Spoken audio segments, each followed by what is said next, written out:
Why do people work? Money is the most obvious reason, but why do we need money?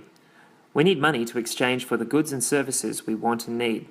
We're talking about things like groceries, rent, entertainment, utilities, luxury items, and emergencies, etc.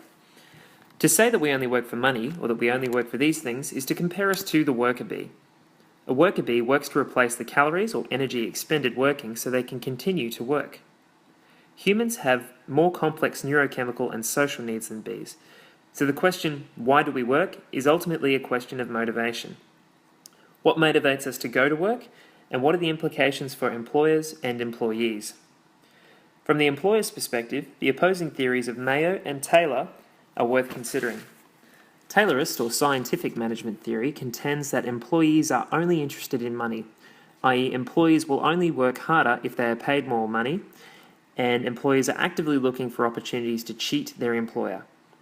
This perspective was pervasive in the 1920s, 30s, 40s, and 50s, and was characterized with a low degree of job satisfaction. Indeed, there are even instances where managers would hire spies to keep an eye on their workers. In the 1950s, Elton Mayo, an Australian productivity researcher, reviewed the social needs of workers. Mayo noticed that employee productivity increased substantially when the social needs of workers were catered for. Mayo is considered the father of human relations management theory, and this has been influential since the 1950s.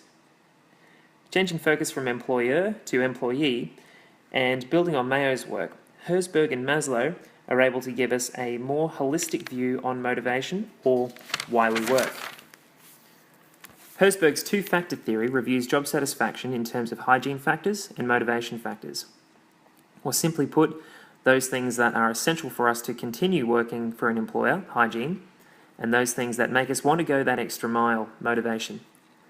Maslow's hierarchy of needs is best represented in terms of a pyramid, as without the essential needs, physiological and safety, being met, higher order needs, such as a sense of belonging, esteem, and self-actualization, cannot be addressed.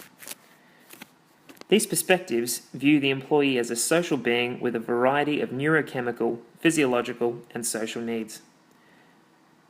The works of human relations theorists Mayo, Maslow, and Herzberg help us to view motivation, why we work holistically.